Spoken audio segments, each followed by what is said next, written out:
என்னோடய வீடியோஸ் பார்த்துட்டு கஸ்டமர் கால் பண்ணி, சார் என்னோடய ஏசியில் கூலிங்கே சுத்தமாக வரல சார். கிட்டத்தட்ட ஒரு 15 இயர்ஸ் இருக்கும் சார் ஏசி. ரொம்ப ஓல்டு தான்.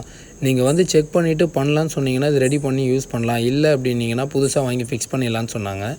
நம்மளும் சைட்டில் போய்ட்டு மிஷின் ஆன் பண்ணி செக் பண்ணோம். கேஸ் சுத்தமாகவே இல்லை.